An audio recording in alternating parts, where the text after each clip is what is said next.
beginning the new world. When I stepped off the transport shuttle, the air felt different. Thinner, cleaner, alive. The twin suns of Alindra, 9 hung low on the horizon, bleeding gold across endless plains of violet grass that shimmered like liquid metal. It was the colony's 4th year, and I was one of the new wave of settlers. A mechanic, ex-military, someone looking for a quiet life after the chaos back on Earth. I'd sold nearly everything I owned for a ticket here. The company, NovaGenesis, promised a fresh start. 1 human, 1 assigned home, and 1 helper unit. I assumed helper meant an android. The brochures showed smiling colonists beside shining machines designed for comfort, maintenance, or labor. But when I reached my assigned home, a low-roofed habitation dome with tinted glass and a view of the violet fields, there was no machine waiting for me. Instead, there was a woman.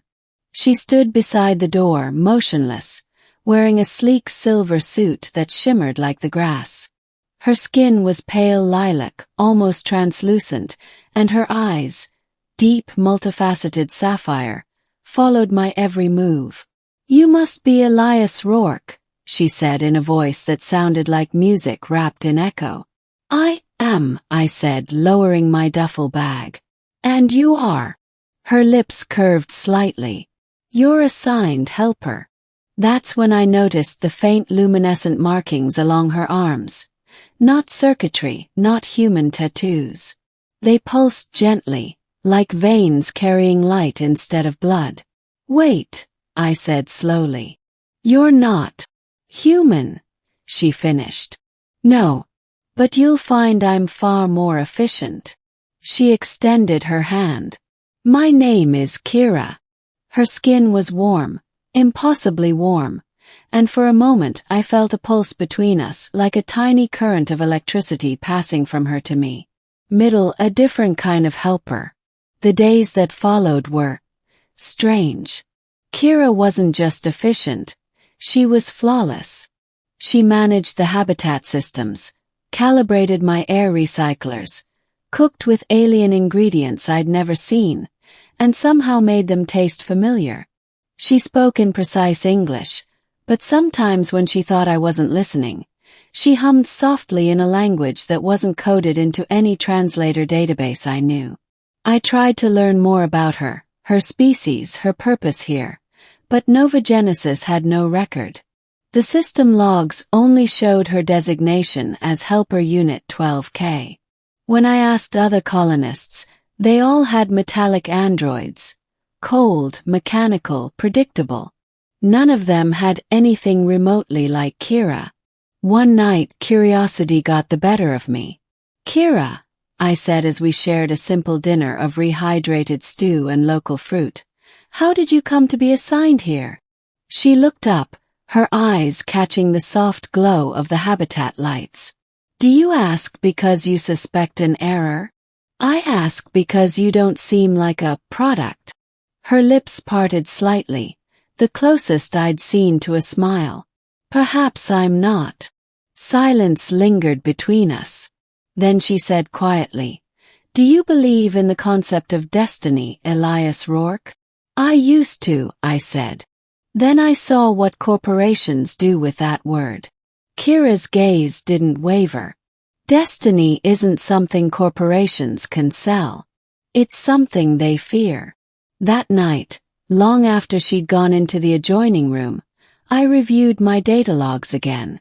Every system in my habitat was fine, but her biometric readings were encrypted. Not hidden, not deleted. Encrypted in a way I'd never seen before. Discovery in the night. 2 weeks later, the colony alarms screamed through the quiet night. I stumbled out of bed to see the horizon lit in red.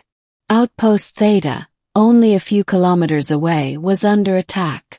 Kaera was already dressed, her silver suit morphing into darker armor-like plates. She looked at me, eyes sharp. "Stay inside. Seal the dome." "What's happening?" "Raiders," she said. "Not human." She turned toward the door, but I caught her arm. You're not armed. Her expression softened for half a second. I am. Then her hands flared with white energy. Not fire, not light, but something that bent the air around it. She moved faster than my eyes could follow, sprinting into the violet fields. Against every bit of sense, I followed her. The ground shook under my boots as explosions echoed from the outpost. I reached a ridge, just in time to see Kaera standing between the colony guards and a group of towering figures in black armor.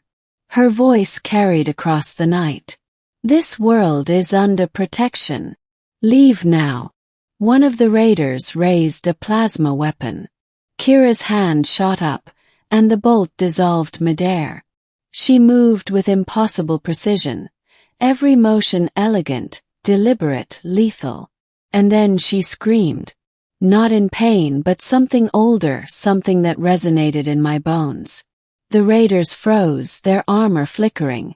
Then they dropped their weapons and fled. When it was over, she stood trembling, her glow dimmed, eyes unfocused. I ran to her side, catching her as she fell. Kaera, what are you? I whispered. She looked up at me, breath unsteady. Something they shouldn't have brought here. The secret beneath the colony. The next morning, NovaGenesis security quarantined the area. They took samples, demanded reports, and then, without explanation, tried to remove Kaera. I refused. She saved us. Without her, Outpost Theta would have been gone. The officer, a cold-eyed man named Director Holland, only said, "She's property. Classified tech. Return her or you'll be removed from the colony." That's when Kaera's voice echoed softly behind me. "No one owns me." Her hand brushed my shoulder. In that instant, a flood of images hit my mind. Stars, fire, alien cities, a war fought light years away. I saw her people, luminous beings of energy and flesh, hunted and captured. She had escaped, only to be found by NovaGenesis, dissected, reconstructed, and assigned as a helper unit. The truth left me shaking. "You're not their creation," I said. "You're their prisoner." Her eyes glowed faintly. "I was. Until you arrived." Holland's men advanced. "Deactivate her or we'll do it for you." Kaera stepped forward. "Try." She raised her hand, and the air rippled. The soldiers' weapons overloaded, sparks flying. But she didn't attack, she simply turned to me. "We have to leave." He nodded. "Okay." We fled into the violet plains, leaving the colony lights behind. The world felt vast, alien, alive. Above us, Elindra 9's moons rose, twin silver discs reflecting off Kaera's eyes. "How far can we go?" I asked. "As far as you're willing," she said. "There's a ship buried in the northern sands. It was mine before they took me." The journey took 2 days. Along the way she told me more, about her people, the Ilari beings who once ruled a star cluster before NovaGenesis found and enslaved them for their advanced bioenergy. She was the last of her kind still alive, the rest reduced to components inside helper units. When we reached the ship, half buried under centuries of dust, I could hardly breathe. It was beautiful. Crystalline hull, organic design, still pulsing faintly with life. Kaera touched its surface. "She remembers me." The ship hummed, lights flickering to life. "Elias," Kaera said softly, turning toward me. "You've seen too much. They'll hunt you too." I stepped closer. "Then let them. I'm not leaving you." For the first time she smiled fully, radiant, human and alien all at once. "Then we go together."